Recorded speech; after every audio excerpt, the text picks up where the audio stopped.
My name is Tetiana Shelepko. I'm Cambridge ELT consultant, and our today's topic sounds quite long. Cambridge Reconnecting with the Essentials Vocabulary and Grammar for Real Communication. But actually, it might sound long and complicated, but we will look at the three aspects, actually. As you can see here, communication, vocabulary, and grammar. These are our main points that we will focus on. Before we go, I will just tell you that our idea at Cambridge is to make your world grow. Together with teachers, students, and professionals from ELT, we are creating materials that give you confidence in not only in language, but also in skills that you can use for the world, for your professional life, and for your best strategies in studying. So today we will look at the roots of communication, grammar, vocabulary, and look at some items at Cambridge that are now important to cover. Communication. What is communication? I will now ask you to type 3 associations in the chat. 3 associations with the word communication.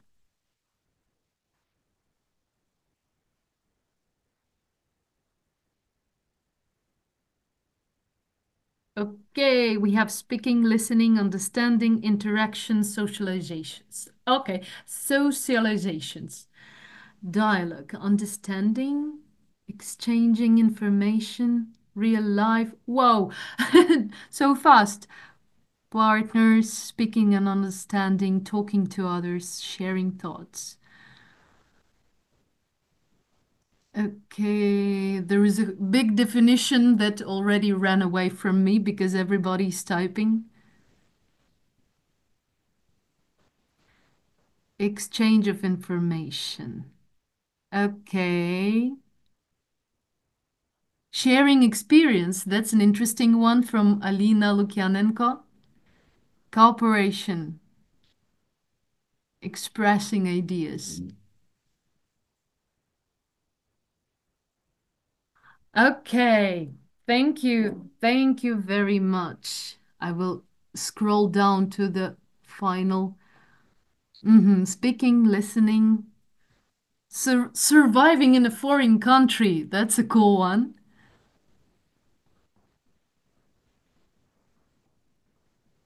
Emotions, gestures. Okay.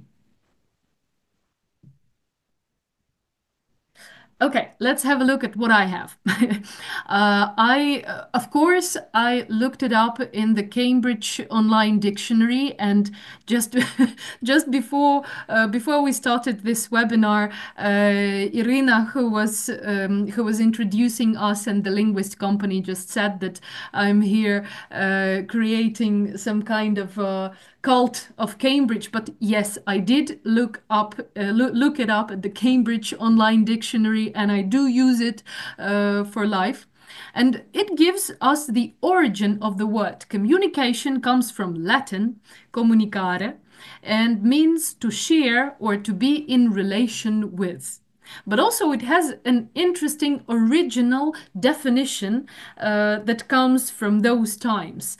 It meant an apparent answer to the painful divisions between self and other, private and public, inner thought and outer world. So communication for the ancient world was more about the community than about language, grammar, vocabulary, listening, speaking, and all those bits that we refer to the language. Community, meaning that we share common background to understand each other. We know some common rules to understand each other and to be able to communicate through words, which are just the tool for, as you said, for expressing ideas or for understanding ideas, for emotions, both ways, to express the emotions and to understand the emotions. But do we really have the same background, and how is that possible to understand?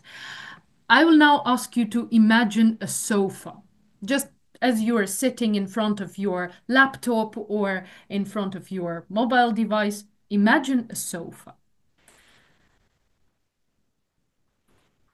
Okay, you don't have to type anything. I will just ask you to imagine it more concretely. What is the color of the sofa? What is the material of the sofa? How old is the sofa? What's the type? And where is it? What's the context of the sofa? Yeah, what surrounds it? Now, uh, all of you were imagining different types of sofa. For me, it was, I will know, oh, this one, the red one, something close to the red one. But there are so many different types of sofas. And different shapes, different materials. They can be modern, they can be old, and so on and so on. And when we say a word sofa, it doesn't mean, we cannot be sure that what we mean by sofa is what the person exactly understood. And sofa is a very simple thing. It's physical, we can touch it, we can see it, we can smell it, but if we are talking about some concepts like love or friendship, this will be very different thing inside of your head from what you really say for another person, because you mean this and the person has a different background, but there is one word for this. So communication is about understanding each other's backgrounds, about understanding each other's real thoughts and imaginations through the words, using other words, using different contexts, and being able to express more extensively. And so when we look at communication, how it developed, it it was quite simple back in ancient times. People were communicating. Once they started using different tools, they could carve something on the walls of their caves, and they started carving or painting or burning out some pictures, some icons to communicate their history, their traditions, and the way they lived to further generations. And later, we have another change of communication when the printing industry started developing, and it was in 15th, 16th century. So that's when the book publishing started. That's when, here again, Cambridge University Press was founded. But back then, people were like communicating more through print word than previously, and it drastically changed the way we think and the way we talk to each other. But at the same time, this is just for fun. What do you think was the most popular book back then? Can you type it in the chat, please? Any ideas that come to your mind? Bible, okay. Quite close.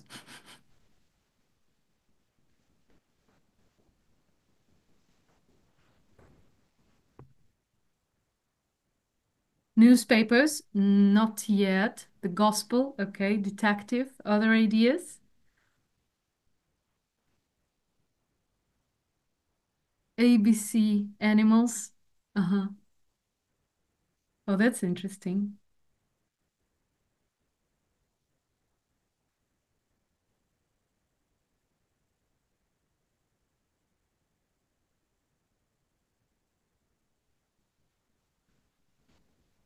law. Nice. Okay. So, manuscripts. Thank you very much. And fairy tales. This is the closest one. So, you know, that was the time, crazy times, the Middle Ages, when the most popular thing was not really the Bible. The Bible was something for upper class. And still, the books were for upper class. We tend to think that people back then in the history were better, were more knowledgeable. But actually, the most popular book was the Hexenhammer, if we can say that. Hexenhammer or Malleus Maleficarum, which means the hammer of a witch. It was a set of ideas about how to identify and kill a witch. And this tells us a lot about how we still think and how we still process information and what kind of information we feed to our brains. We want to think that it was a Bible or some historical chronicles, chronicle manuscripts, but yeah, it was a set of ideas on how to identify a witch. So whenever you go on the internet, think about it as well. Now we move on. Someone was writing newspapers, but newspapers became more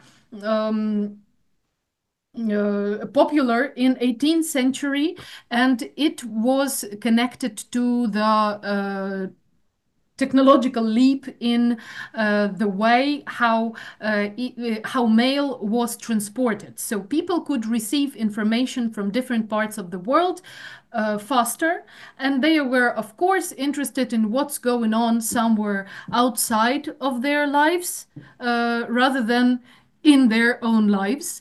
And so they started reading newspapers more, and of course they didn't start reading books more. Bible still wasn't the most popular.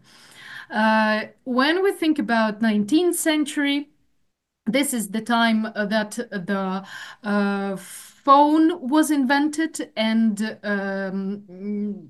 the radio systems were invented, and so information started spreading much faster than it was back in 18th century. Of course, in 20th century, information turned from just language to mathematics, and it started spreading faster, even more than it was in 19th century. And now we all see what's going on now. The information spreads immediately. Whatever happens on the other part of the world, we already know it about we know everything about it. But what's interesting, we usually know more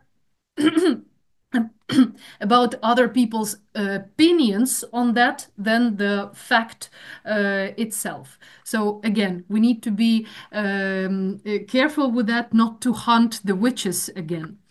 And at the same time, whatever happened throughout the ages, smoke signals, pigeons who were dropping mail somewhere, telephone, internet, smartphones, whatever comes next, whatever artificial intelligence does to us, we still have the skill that is in the core of communication. And when we think about it as a skill, it didn't change very much throughout ages. We're still we're still learning, studying how to communicate our emotions, how to communicate feelings, ideas, to make others understand what we have on our mind, what kind of sofa is there. And for this, Cambridge created the life competencies framework. Communication is one of the life competencies. It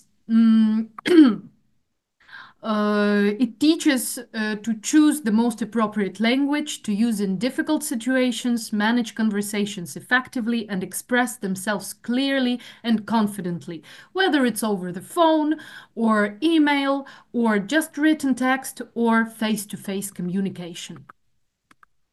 Life competency communication falls into three core areas, which are using appropriate language and register for context, facilitating interactions, participating with appropriate confidence and clarity. And these core areas fall into other components, and these components have their can-do statements, and so on. So communication by Cambridge Framework for Life Competencies is an essential professional and life skill, enabling us to share information and ideas, as well as express feelings and arguments. Mastering effective communication is more than just mastering a core language resources of grammar, vocabulary, pronunciation, or even listening, speaking, writing, and reading. This is something different, but it uses each language component to be effective. When we look at some specific skill within life competency communication, which would be using strategies for overcoming language gaps and communication breakdowns, we can have a look at how it works in real situations. So we look at this component using strategies for overcoming language gaps and communication breakdowns. The example can-do statement would be guessing a new item of the language based on the knowledge. The example language would be, can you say in English? So the communication in this case happens in English, but the vocabulary item we need to learn, we use it in our native language. If we know that another person is also the native speaker of another language other than English, which is the teacher. So we communicate in English with our teacher to find out the meaning, the spelling, the pronunciation, the form of another word. And it tells us a lot about how communication works. Yes, it's not about knowing this particular word. It's about communicating the fact that you don't know in order to find out something you want to know. There are different strategies in communication in the classroom. These are just three examples: recognizing and praising good learner-generated models, noticing communication strategies, using recordings to highlight progress. And for example, in the Prepare book, we have a questionnaire where we need to ask our friend first to fill out the chart for ourselves. I like, and then we decide what we like or we don't like. I'm good, I'm not very good at. We fill it out for ourselves so we can tell about ourselves. And then we fill it out for our friend, and then we can tell, for example, about Julia and Nazar. Julia likes playing tennis, but she doesn't like running. Yeah, we take this information from the chart, we put it together, and we can communicate it to the classroom or to the teacher. So first we read, then we tick, we do some thinking activity, then we listen to another partner, we tick. After listening, we analyze this information, put it together into a communication beat. Sorry. Now, another idea is we have a modal dialogue, and then after this modal dialogue, we want to make similar dialogue for a real life situation where we need to order something and imitate the conversation between a waiter and a customer. And in this case, learners, this is noticing communication strategies. Learners work towards an understanding of appropriate forms, how to order something, and then provide their own conversation. So very simple strategy. And the last one is recording. I don't know whether you try it, but it really works well. Not just voice recording, but even video recording of some speaking activity, not for the camera, but just somewhere. Of course, students need to know about it, but still, when they look at themselves, they can tell whether they are happy with something. What is it they are happy with? What difficulties did they face, and how did they overcome these difficulties? So one of the strategies is for self-assessment. When we look at using language appropriate for the situation, now I've been talking too much. Can you type in the chat what is appropriate way in this communicative situation?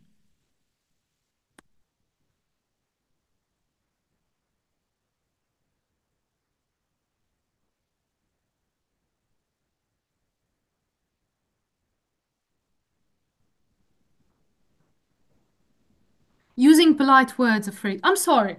Thank you, Olena Filatova. Thank you. I'm sorry. I didn't. Yeah, I didn't see. Thank you, Vladislav. Pardon me. Good. Sorry. Well, most probably these are two friends, or if they are not friends, but some people who don't know each other, that would be, excuse me. Yeah, it's kind of more formal. Beg your pardon. Could be if you're in Britain. Yeah, thank you very much. So let's have a look. Sorry, I know, realize. What is the problem here?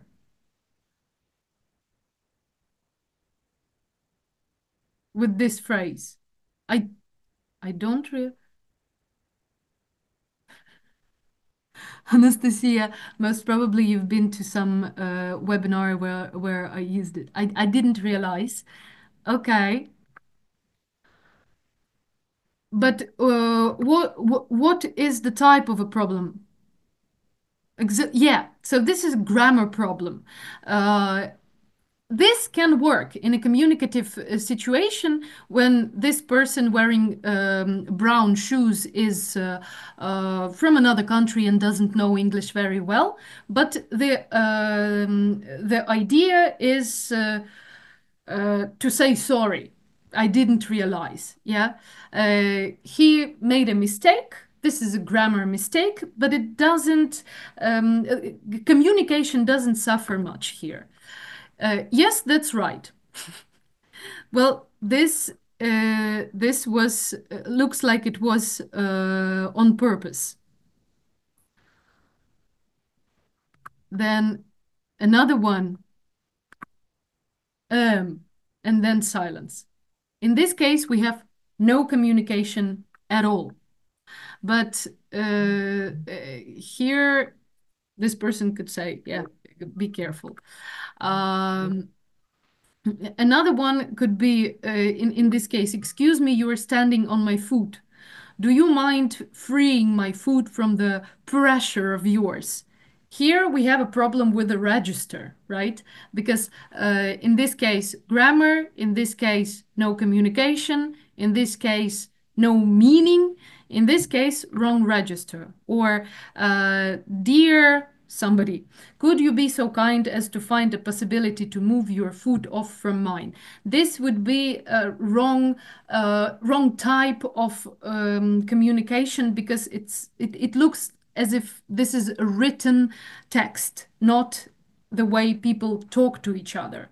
So all of you who typed in the chat, I'm sorry, or excuse me, or I beg your pardon, were right in this situation. But also there are different mistakes you can make that all are connected to communication. But the worst case scenario is to stay silent in this case. Okay, moving on. How to train this? We can change the register from informal to formal. We can play around this situation to make it a game. Then when we look at some other components, using a variety of language and communication strategies to achieve a desired effect. So here we can use different emotions. We can use different emotions to train how it sounds in different situations. Like say this particular phrase from the course book, as if you're happy, sad, angry, and so on. Adapting language to use according to different cultures. Another activity here, say it like you are talking to a friend, a queen, a president, and so on. In each case, this would be a different sentence, most probably. And if you make it a game and don't put too much pressure on the students who might make mistakes, grammar mistakes, we are here working on communication and ways where we can make it effective. But of course, you will need to use the appropriate grammar or correct the mistakes that refer to the target language of the lesson. Another one, structuring spoken and written texts effectively.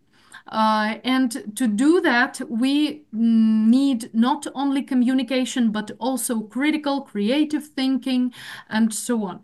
I will show you one of the examples. When we look at, these beginning of the unit for every course book, whatever you're working with, whether it's Cambridge, Oxford, Publications, National Geographic Learning, whatever it is, we always have a picture and some questions to the picture. We usually have the task, look at the picture. Okay, that's an easy task. Look at the picture. So we see. There are some questions about this picture, so we might think, rarely there are questions about what's interesting about this picture, what's tricky about this picture. And this is an example from the course book Own It, and here is the picture. These are the usual questions we have in the books. What can you see? What are they doing? So here is the picture. Please have a look at this picture because I will now for a second stop sharing the screen.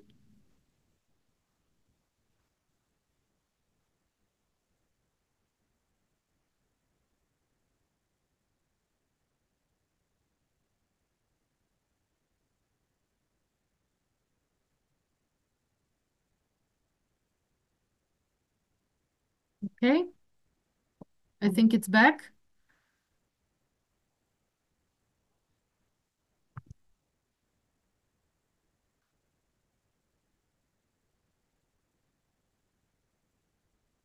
Okay, what can you see? Friends, a team, they are posing for a photo.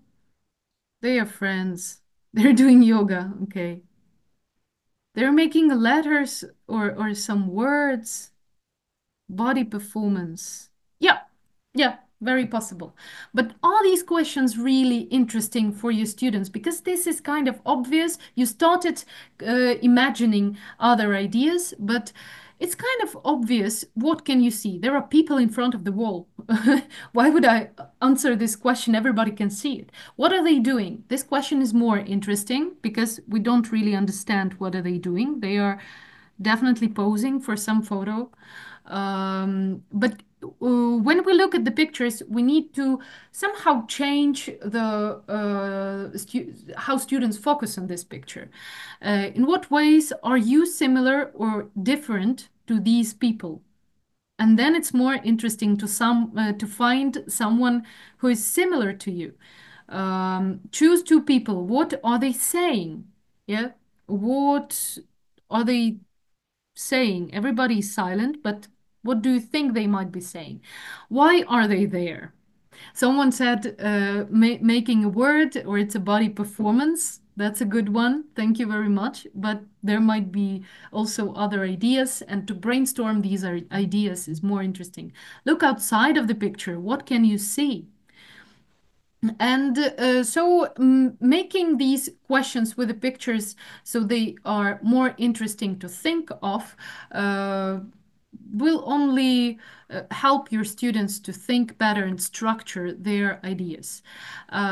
Another one, sense of achievement to structure ideas, would be giving your students a specific number. For example, I asked you at the very beginning of this webinar, give me 3 associations with the word communication.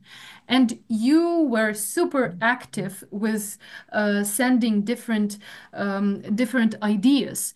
And this is how it works. If I told you what's communication, you would be like, oh, there is a definition. I need to look it up in Wikipedia and so on.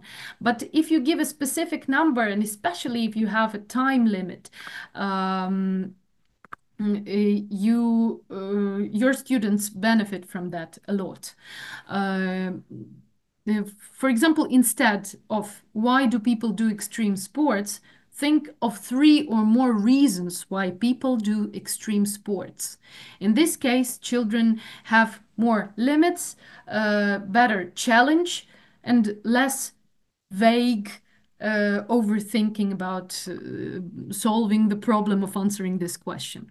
And time limit will also help you to get more result, because time limit is also quite a challenge. Like in 1 minute, how many sentences can you write before this question tag, isn't it? And then you give them 1 minute, 1 minute is done, students count, and they're like 5 sentences, 7 sentences, and so on. And again, most students measure their language proficiency by their ability to speak the language, regardless of their grades and in tests and exams. So however well you know the grammar and vocabulary, your students will measure their success through the ability to really use the language. Okay, back to the roots, grammar. We started this a little bit, but does grammar matter in communication? This is just to activate the chat.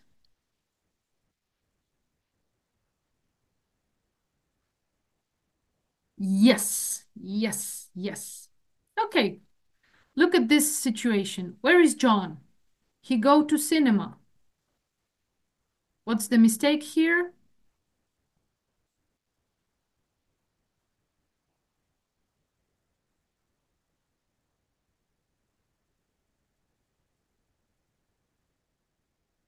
Did he go to the cinema? If it's a question, he's gone to the cinema, and then there is no question mark.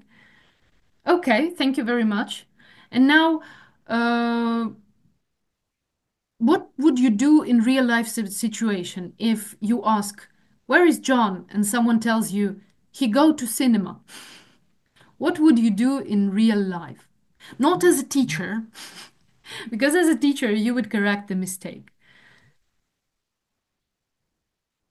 Yeah, doesn't matter, nothing. You would understand the person. So in this particular case, grammar doesn't mean much for the communication. We understood each other, but at the same time, we understand something else about the person who answered.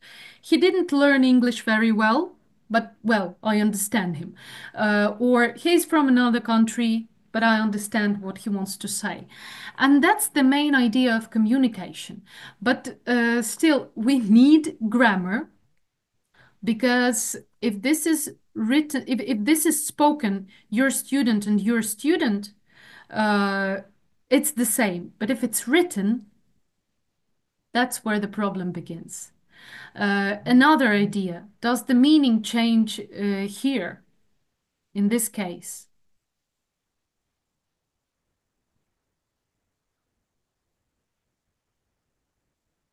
Yes, the meaning is different in this case, because and we can speak a lot about the meanings. I have oranges only for you. I have oranges for only you. And I only have oranges for you. So this is about communication very much, but also about the grammar. Where you put this in the sentence changes the whole idea of what you want to say. And all the communication breakdowns happen in this in these situations, which are very fine line between how we use grammar and what we really mean. And grammar itself, as I told you about communication and comunicare, grammar itself, we tend to think that it comes from Latin as well, which means from Greek, which means the logical structure of expression or something like that. But also there is an origin of another etymology of grammar for the ancient, we can say English, but whatever came before English, Old English, Celtic, or all those languages, the etymology of the word comes closer to the meaning magical chants. So grammar was kind of magic. And I really like thinking about English grammar as a little bit of magic, especially with that use of only in the oranges sentences, because it can really change a lot. And what counts as grammar? Sorry, something happened. And we're back. What counts as grammar?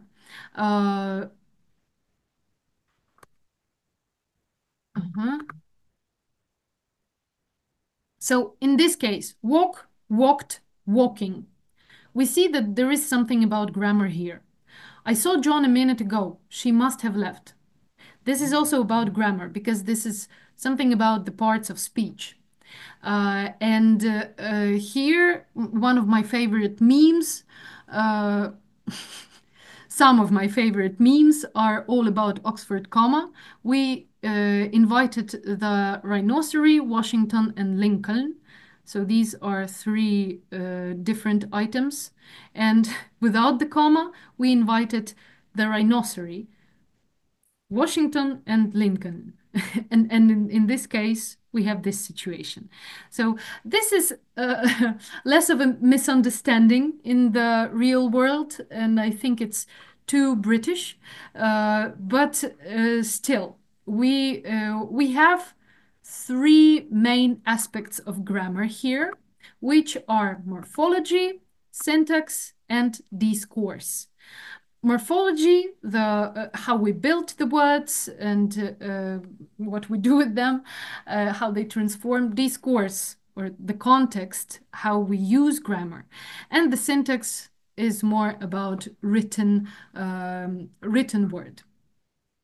And I found one of the pictures how grammar schools, what grammar schools looked like in the past, and they look very much like super innovative way of learning, where there are different zones in the classroom. Everybody is doing something different.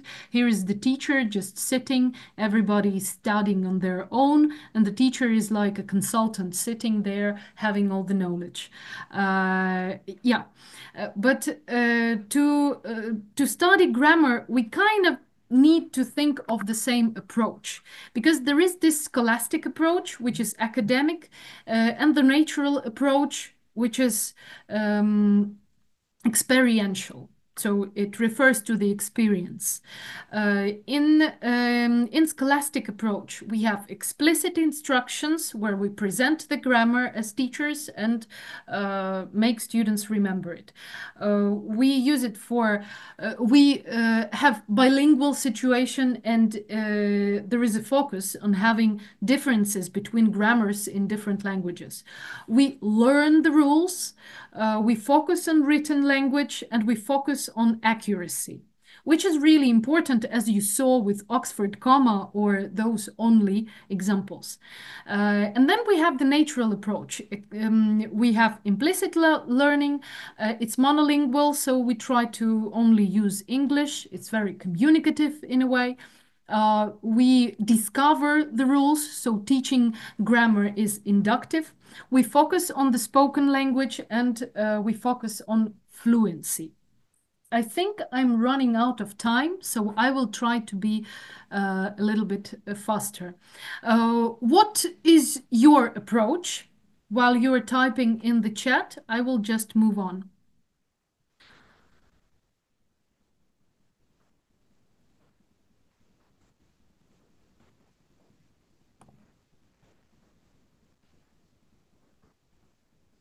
Okay, what is your approach? We have more of a natural approach.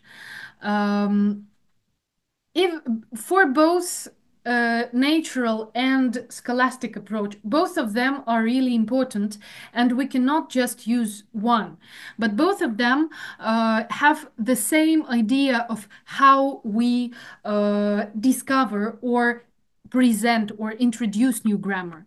We start, I will just show you the result of it. We start with the meaning. So I used to go to the theater last weekend.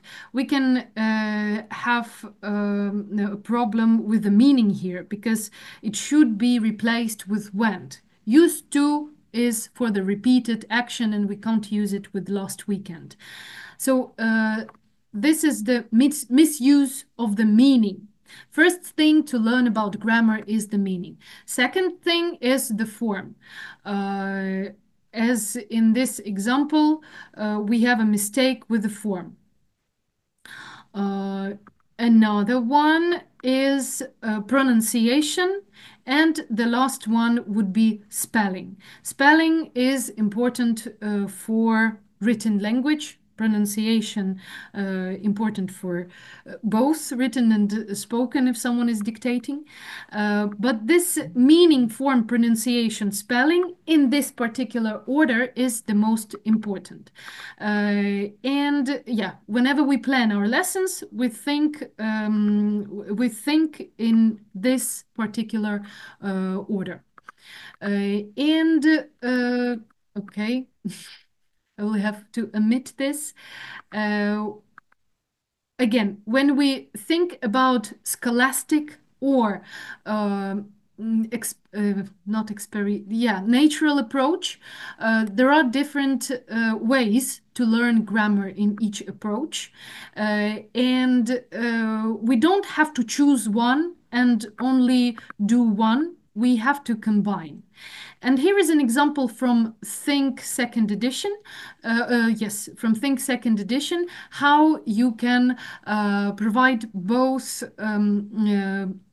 ways of teaching grammar. And here is one of the presentations that is ready-made, and you can use them for your lessons. You can just download these presentations for Think if you are using the book, and use them at the lessons. This is relative pronouns. So first we have a little explanation, but students need to discover it on their own from the text. We say that this is the relative clause. We use which one to refer to people, who or that, because students saw it in the text. Then refer to things, that which. Students find it in the text, in the context, and then put it here. For possessions, and then for places. So actually here we ask students to discover the rules and then to sense how that can work in practice. We give them several examples. I usually choose books by authors. Characters. Looks like possession. Yeah, so students fill out these gaps. Then we show them some text to fill in the gaps. We show them the mistakes and ask them to correct the mistakes in such presentation. And the last one would be kind of presentation that usually teachers do at the beginning of the lessons. But here we discovered the rules and now we put the rules together. And students don't have to learn it because they already discovered it. And in this case, they personalize the rule before they learn the rule as in usual approach that we were taught at schools. Okay, and then after that we can have a game. This one looks like Elia's game, a camera. It's a thing that makes photos, and students need to explain it to each other, but not to say the word, but to say to describe some word from the screen. Yeah, so this is the country where the Lord of the Rings was filmed, and everybody is guessing what was the country. Not to build the language barriers, we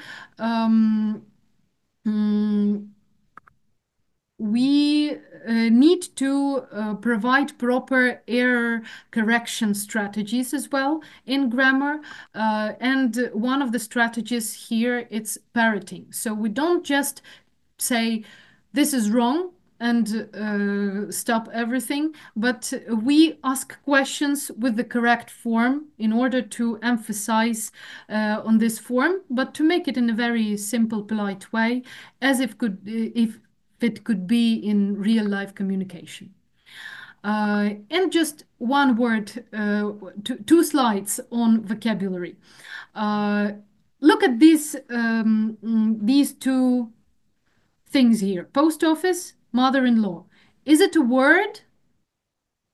It's kind of, let's say, new vocabulary. But are these just words? You can type it in the chat. Collocations, word combinations. Yes.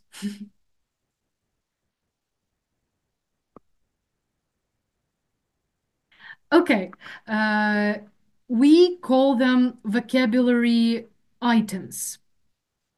At Cambridge Approach, we call these vocabulary items because they are not really collocations. They are two words, but they mean one thing. Yeah. Mother-in-law is, or make it a day. This would be more of a idiom, yeah. But these things are vocabulary items. So what we teach, we rather teach vocabulary items, but not words. So vocabulary is not just words. Need to remember about that. And when we teach vocabulary, when we teach vocabulary items, we first of all we pay attention to the form, pronunciation, and spelling. First of all, of course, meaning, but I omitted that here. Then grammar, how it can relate to other words, which is about collocations, and word formation, what can be done out of these words. And there are teaching stages, and the first stage is presentation. There are different ways to present, like to concise definition with a dictionary, and to ask students to make their own definition. Detailed description of appearance qualities. Examples, the hyponyms. Illustrations. So we have a picture and the words that relate to the picture. Demonstration, can be in acting or miming, context, to give a story or a sentence where this word or vocabulary item occurs, and then students can guess the meaning from the context. Giving synonyms, opposites, like white is the opposite of black, associated ideas and collocations. I will ask you to choose one of the strategies. I think I have just 1 minute left. Choose one of the strategies that you never used for your classroom.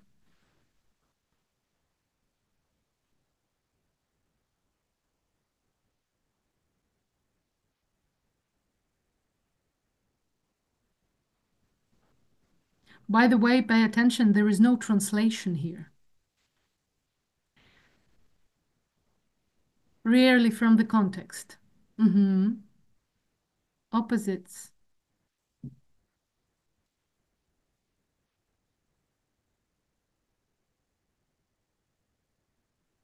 By the way, the context is the best way to teach new vocabulary.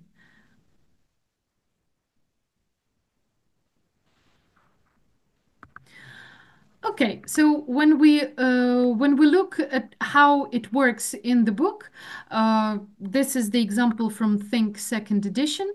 And in the book, we have the vocabulary. First, we have the picture, of course, and what's in the picture, then the text, then speaking, and after the text, we finally have the vocabulary. Here is the first grammar and then vocabulary.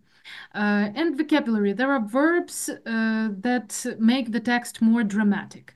What do they mean, and what are the forms? And you see that it goes according to the textbook. First meaning, then form.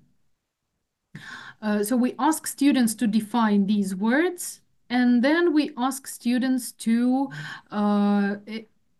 use them in some other context. So they learned it from the context, they studied the words through the exercises and discovery, and then they use the words in the context, and then they work in the workbook on page 20 on the same words. So this is the idea how we built this vocabulary through communication, grammar through communication. I will now ask you what was the most interesting about communication, one thing about communication, one thing about grammar, and one thing that you will use at your lessons next week. And this is where I'm finishing.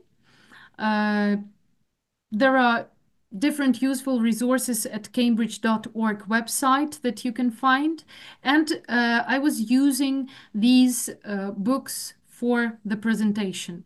Own It, Think, Prepare. And also we have some books for young learners, which is Super Minds and Kids Box, that you can check out for your students. All of these books have training courses which are for free on Cambridge One website, where you can register and go through these courses, how to teach with Prepare, Think, Superminds, by the way, Own It as well.